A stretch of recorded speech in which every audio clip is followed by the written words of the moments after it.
अंतरराष्ट्रीय युवा विद्वान, जैन दर्शन में यूनिवर्सिटी टॉप व गोल्ड मेडलिस्ट, जैन सिद्धांत एवं न्याय विषयों को सरलता से समझाने वाले, यूएसए, इंग्लैंड, ऑस्ट्रेलिया आदि अनेक देशों में जैन धर्म की महती प्रभावना करने वाले, पंडित टोडरमल पुरस्कार, युवा विद्वत रत्न आदि अनेक पुरस्कारों से सम्मानित मूर्धन्य विद्वान डॉक्टर संजीव कुमार गोधा जयपुर द्वारा जानिए धर्म का मर्म। इस कार्यक्रम के प्रायोजक हैं श्री निहाल चंद्र जी जैन, श्रीमती अचरज कुमारी जैन, श्री घेवर चंद्र जी जैन, श्रीमती कल्पना देवी जैन, श्रीमती सुनीता जैन, श्री विनय जैन, श्रीमती पूर्वी जैन, जयपुर राजस्थान। नमो हरिहंताणम, नमो सिद्धाणम, नमो आयरियाणम, नमो वज्रायाणम, नमो लोहे संवसाहुणम। ओंकारं बिंदु संयुक्तं नित्यं ध्यायन्ति योगिनः कामदं मोक्षदं चैव ओंकाराय नमो नमः। अविरल शब्द घनोग प्रक्षालित सकल भूतल मल कलंका मुनिभिरुपासित तीर्था सरस्वती हरतु नो दुरितान्। अज्ञानतिमिरान्धानां ज्ञानाञ्जनशलाकया चक्षुरुन्मिलितं येन तस्मै श्रीगुरुवे नमः। श्री परम गुरुवे नमः। परम्पराचार्य गुरुवे नमः।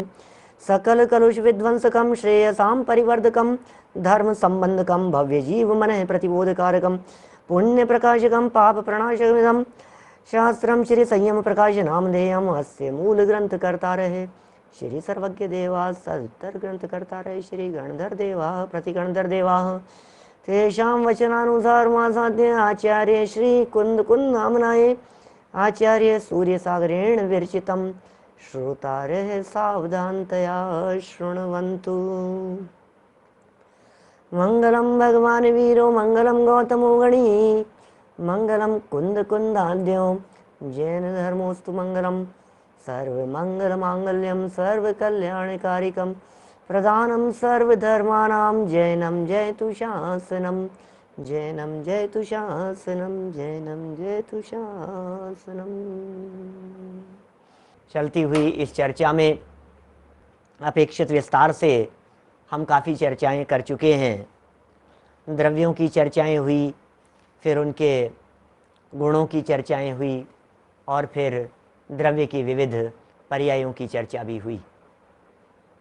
द्रव्य, गुण और पर्याय, और कल पर्यायों की चर्चा का विस्तार भी हुआ। थोड़ा सा प्रकरण कुछ जटिल जैसा भी लगा होगा कुछ लोगों को, लेकिन अभ्यास से सब चीज़ सरल हो जाती है। बातें कठिन नहीं है, लेकिन उपयोग की एकाग्रता जरूर चाहिए। अंतिम समय में थोड़ा टाइम कम रह गया, इसलिए थोड़ा सा अभ्यास फास्ट हमने किया। बहुत सरल बातें हैं, 4 प्रकार की पर्यायें हैं। आज उस प्रकरण को रिपीट नहीं करना चाहता। यदि कल वाले प्रकरण को ही आप लोग एक बार पुनः सुन लेंगे तो सब लोगों को अर्थ पर्याय, व्यंजन पर्याय, स्वभाव अर्थ पर्याय, विभाव अर्थ पर्याय, स्वभाव व्यंजन पर्याय, विभाव व्यंजन पर्याय, ये सारी बातें स्पष्ट हो जाएगी। माने सहज ही ये बातें स्पष्ट हो सकती है यदि आप उन बातों को थोड़ा सा उपयोग की एकाग्रता पूर्वक सुने तो। आज एक नया प्रकरण लेकर के हम आपके सामने आए हैं और प्रकरण है, नाम है उस प्रकरण का पंचास्तिकाय। पंचास्तिकाय बड़ी सुंदर चर्चा है पंचास्तिकाय की। पंचास्तिकाय नाम का एक ग्रंथ भी है, कुंद कुंदाचार्य देव स्वामी का लिखा हुआ। बहुत सारे लोग तो समाज में ऐसे भी होंगे जो पंचास्तिकाय के नाम ही नहीं जानते होंगे। 6 द्रव्य और 7 तत्व, इनके नाम भी समाज में नहीं जानते।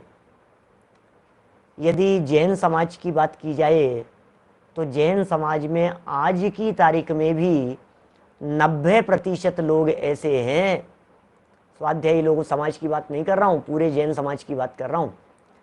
आज भी पूरे सकल जैन समाज में 90% लोग ऐसे हैं जो द्रव्य और तत्वों के नाम नहीं जानते, जिन्हें 6 द्रव्य और 7 तत्वों के नाम पता नहीं है। समाज की ये स्थिति है।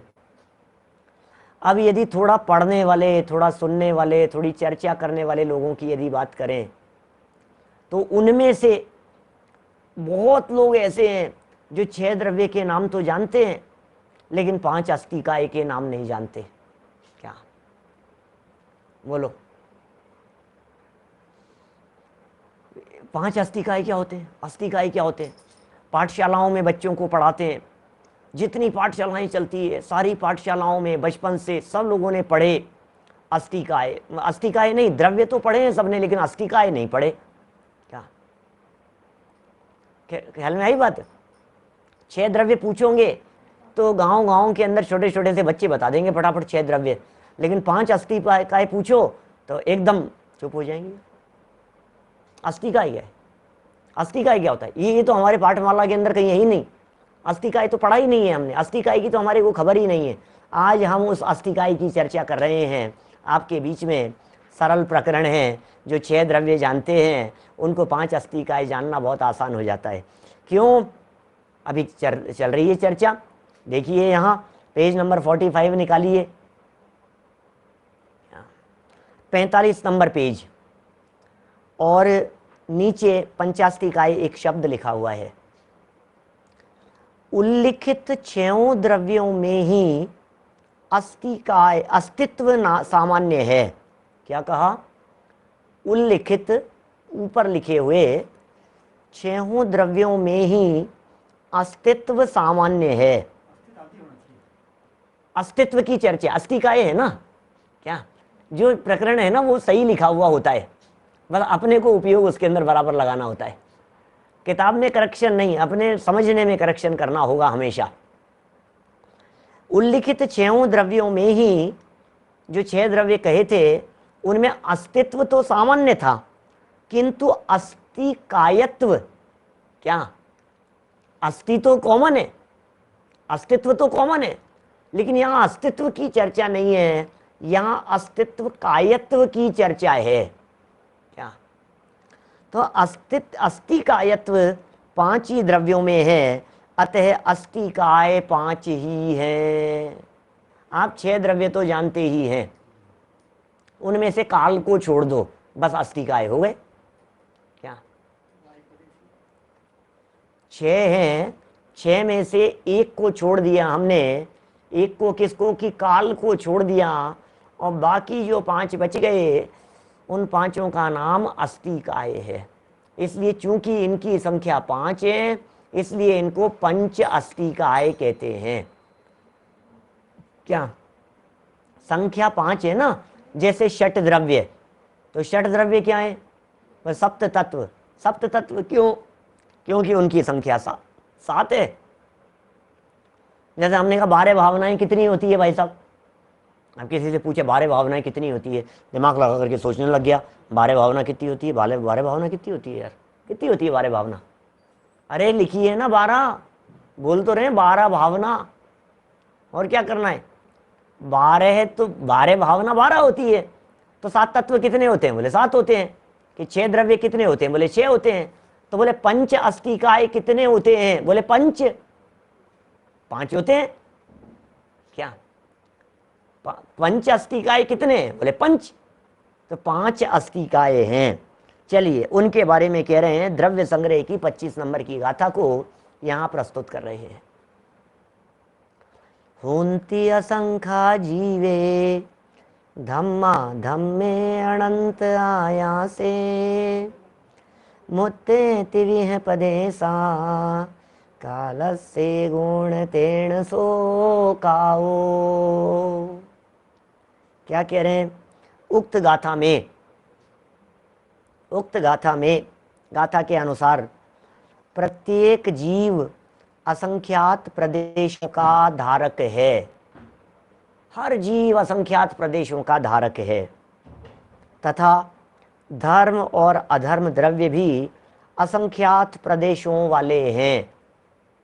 क्या तत्वार सूत्र में एक सूत्र है 5वें अध्याय में, असंख्येयः प्रदेशाः धर्माधर्मेक जीवानाम। असंख्येया प्रदेशा धर्माधर्मेक जीवानाम। धर्म अधर्म और एक जीव के असंख्यात प्रदेश होते हैं। क्या आकाश द्रव्य में अलोकाकाश के प्रदेश अनंत और लोकाकाश के असंख्यात प्रदेश हैं। आकाश द्रव्य कितने प्रदेशी है? बोले अनंत प्रदेशी। आकाशस्यानंतः, आकाश द्रव्य के अनंत प्रदेश हैं। और लोकाकाश के असंख्यात हैं। मूर्त तो पुद्गल द्रव्य है, पुद्गल द्रव्य तो मूर्त है, दिखाई देने वाला। वह संख्यात असंख्यात और अनंत प्रदेशों का धारक है। तत्वार्थ सूत्र महाशास्त्र में ही लिखा है, संख्येया संख्येयाश्च पुद्गलानाम। क्या संख्येया संख्येयाश्च पुद्गलानाम, इस सूत्र का अर्थ किसी व्याकरण जानने वाले से पूछा जाए, नरेश जी भाई साहब दिल्ली से, किसी संस्कृत जानने वाले से तत्वार्थ सूत्र के इस सूत्र का अर्थ पूछा जाए कि संख्येया संख्येयाश्च पुद्गला नाम का अर्थ क्या है, तो बोले पुद्गलों के संख्यात और असंख्यात होते हैं। क्या लेकिन हमारे जो वीतरागी संत हैं ये बड़े कमाल के अर्थ करते हैं, बड़े कमाल के अर्थ निकलते हैं। ऐसे गजब गजब के अर्थ निकाले हैं। संख्यात असंख्यात और अनंत प्रदेशी होता है पुद्गल। एक बात और स्पष्ट कर दूं, यहाँ बार बार में प्रदेशी प्रदेशी प्रदेशी शब्द का प्रयोग हो रहा है। ये क्या है प्रदेश? प्रदेश क्या चीज है? प्रश्न ऐसा भी उठता है कि पुद्गल अनंत प्रदेशी कैसे हो सकता है? अनंत कैसे हो सकता है भाई साहब? रहता तो इस लोक में ही है और पूरा लोक ही असंख्यात प्रदेशी है, तो अनंत प्रदेशी पुद्गल कैसे आ जाएगा? पहले प्रदेश समझ लीजिए, फिर हम करते हैं चर्चा आपसे। प्रदेश क्या है? समय क्या होता है? परमाणु क्या होता है? परमाणु क्या? बोलो, परमाणु क्या चीज है? अनिल भाई दोषी जी, परमाणु क्या चीज है? बोले पुद्गलों का सबसे छोटा से छोटा हिस्सा वो परमाणु कहलाता है। क्लियर? पुद्गल है, कोई भी पुद्गल ले लीजिए, ये पुद्गल है मान लीजिए, इस पुद्गल का सबसे छोटा पीस जिसका दूसरा हिस्सा नहीं हो सके, अनब्रेकेबल, मैं अनब्रेकेबल तो नहीं कहेंगे उसे, नहीं, अनडिवाइडेबल, क्या, जिसका हिस्सा नहीं हो सके दूसरा, तो ये जो अनडिवाइडेबल जो हिस्सा है उसका वो क्या कहलाएगा? परमाणु। ठीक है, अब हमने कहा टाइम की बात कीजिए, क्या काल की बात कीजिए, बोले काल का सबसे छोटा हिस्सा क्या कहलाएगा? तो उसे कहते हैं समय। जैसे टाइम की चर्चा कीजिए, एटम की तो हो गई है, अब टाइम की हिस्से की बात करो, बोले कितने कितने कम समय की बात करो, बोले सेकंड में, बोले सेकंड नहीं, सेकंड का भी छोटा करो, उसका भी छोटा करो, उसका भी छोटा करो, उसका भी छोटा करो, आवली और छोटे करते चले जाओ। बोले क्या? बोले सबसे छोटे हिस्से को कहते हैं समय, अविभाज्य, जिसका और विभाजन नहीं हो सके।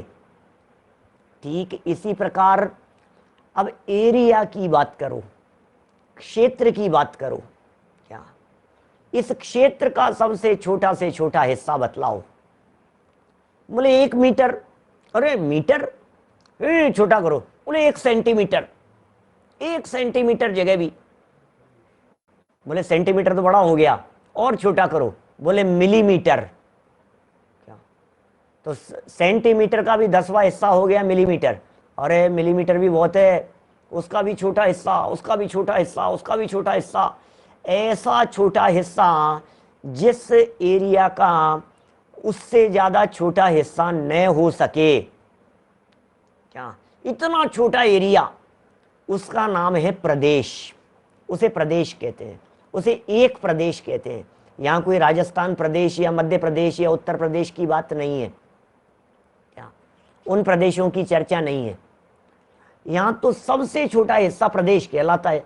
और क्या होता है वो होता है ऐसा है कि उस प्रदेश का साइज होता है, बराबर होता है एक परमाणु के बराबर। क्या एरिया का सबसे छोटा हिस्सा, वो हिस्सा परमाणु बराबर है। क्या परमाणु के बराबर है, एटम के बराबर है वो हिस्सा। अरे जिसे वैज्ञानिक लोग एटम कहते हैं वो तो जैन दर्शन की दृष्टि से स्कंद है, इसलिए उसकी बात नहीं है। हाँ, तो परमाणु की चर्चा चल रही है। बोले परमाणु ने जितना हिस्सा घेर लिया, बोले वो प्रदेश है। अब बोले इसने 5 परमाणुओं के एरिया जितनी जगह घेरी, बोले वो 5 प्रदेशी।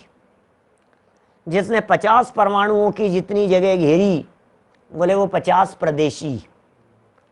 जिसने 1000 परमाणुओं जितनी जगह घेरी, एरिया प्रदेश, तो बोले वो 1000 प्रदेशी। ऐसे ही जिसने रहने के लिए असंख्यात प्रदेशों की बराबर एरिया चाहिए जिसे रहने के लिए, उसका नाम है असंख्यात प्रदेशी। ठीक है, तो किसके प्रदेश कितने हैं, किसका एरिया कितना है, ये मैटर चल रहा है। यहां एरिया के आधार पर चर्चा है 85 इकाई की। बोले जीव, बोले मिनिमम असंख्यात प्रदेश चाहिए होते हैं, तो जीव असंख्यात प्रदेशी हो गया। बोले धर्म द्रव्य, बोले लोक के बराबर है, लोकाकाश के बराबर। तो बोले लोकाकाश के कितने प्रदेश हैं, बोले असंख्यात। तो बोले धर्म द्रव्य के भी असंख्यात ही प्रदेश हैं, अधर्म द्रव्य के भी असंख्यात प्रदेश हैं, लोकाकाश के भी असंख्यात प्रदेश हैं। और बोले कालाणु, बोले कालाणु एक प्रदेशी है, क्योंकि एक एरिया में एक रहता है, फिर दूसरे में दूसरा कालाणु रहेगा, तीसरे में तीसरा रहेगा, ऐसा। तो ये कालाणुओं की चर्चा हो गई। अब बोले अब बात बतलाओ पुद्गल कितने प्रदेशी है। तो बोले पुद्गल में ग्रुप बन जाता है, पुद्गल में स्कंद बन जाता है। क्या धर्म द्रव्य में तो एक ही है, अधर्म भी एक ही है, कालाणुओं का स्कंद नहीं बनता। जीवों की संख्या यद्यपि अनंत है, लेकिन जीवों के ग्रुप नहीं बनता ऐसा। बोले 100 जीव मिलकर के एक ग्रुप बन गया हो, ऐसा नहीं होता, पुद्गलों में होता है ऐसा। तो पुद्गल कितने प्रकार के कहे। बोले यदि पुद्गल का परमाणु स्वतंत्र घूम रहा है तो बोले एक प्रदेशी है। क्या 10-20 परमाणु मिलकर के एक ग्रुप बन गया, उसका स्कंद बन गया, तो बोले संख्यात प्रदेशी कह दिया। बहुत ज्यादा हो गए, असंख्यात प्रदेशी हो गया, और अनंत प्रदेशी भी हो सकता है। जैसे हमारे शरीर में अनंत परमाणु हैं, बॉडी में अनंत परमाणु हैं हमारे शरीर में, तो अनंत परमाणुओं का एक पिंड, ये शरीर, ये अनंत प्रदेशी है। प्रश्न ये खड़ा था दिमाग में कि ये जो अनंत प्रदेशी है, ये अनंत प्रदेशी कैसे हो सकता है पुद्गल द्रव्य, क्योंकि पुद्गलों में सामान्य या कहते हैं सूक्ष्म रीति से परिणमन करने की योग्यता है। क्या पुद्गलों में सूक्ष्म रीति से परिणमन करने की योग्यता है, कंप्रेस होने की योग्यता है। इसलिए आकाश के एक प्रदेश पर जहां एक परमाणु आ सकता है, उसी जगह पर अनंत परमाणु भी आ सकते हैं, ऐसा भी हो सकता है। भाई साहब, काव्य अपूर्व दीस दे पुग्गल दव्वस एरी सी सत्ती, समझ में आएगा क्या क्या कह दिया मैंने। काव्य अपूर्व दीस दे, अरे भैया पुद्गलों की शक्ति भी कुछ अपूर्व है। पुद्गलों में मारक शक्ति है, पुद्गलों में शब्द शक्ति है, पुद्गल अमृत पुद्गलों के अंदर अलग प्रकार की शक्ति है, पुद्गलों में औषधीय शक्ति है, पुद्गलों में जहरीली शक्तियां हैं, अनंत प्रकार की शक्तियां हैं पुद्गलों में। अनेक अनेक प्रकार के गुण, अनेक अनेक प्रकार की योग्यताएं पुद्गल द्रव्यों में पाई जाती है। ठीक है, तो एक जगह पर, जिस जगह पर एक परमाणु रहे, वहीं ज्यादा भी रह सकते हैं उतने ही एरिया में।